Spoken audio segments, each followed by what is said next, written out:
Viral sosok pejabat Komdigi lindungi 1000 situs judi, disebut Ketua Tim Ki Direktorat PAI. Dibongkar sosok pejabat Komdigi yang pelihara 1000 situs judi online, disebut Ketua Tim Keamanan Informasi, Ki, Direktorat Pengendalian Aplikasi Informatika, PAI. Mereka para oknum pegawai atau ASN Kementerian Komunikasi dan Digital, Komdigi, itu meraup 8,5 miliar rupiah karena membina 1000 situs judi online, judol. Tampang keduanya beredar luas di media sosial X.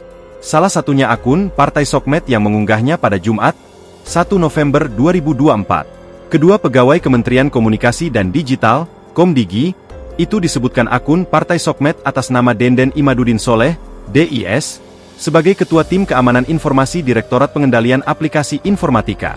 Dan Fahrid Zulfikar, FD, sebagai Pegawai PSE Kominfo, sekarang Komdigi. Postingan Partai Sokmed terkait dua oknum ASN Kementerian Komdigi ini telah dilihat 1 juta akun, dibagikan ulang sebanyak 1,399 kali, dan ditanggapi atau dikomentari 5,809.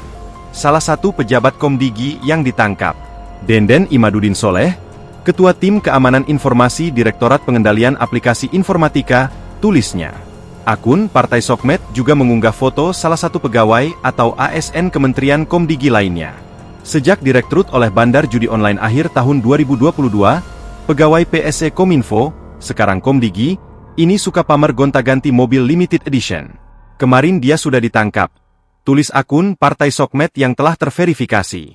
Menilik dari Lama Likeln Fahrid Zulfikar, ia merupakan lulusan Universitas Pasundan Bandung. Fahrid Zulfikar mulai bekerja di Kementerian Komunikasi dan Digital sejak 2020 hingga 2024. Download Tribun X sekarang, menghadirkan lokal menjadi Indonesia.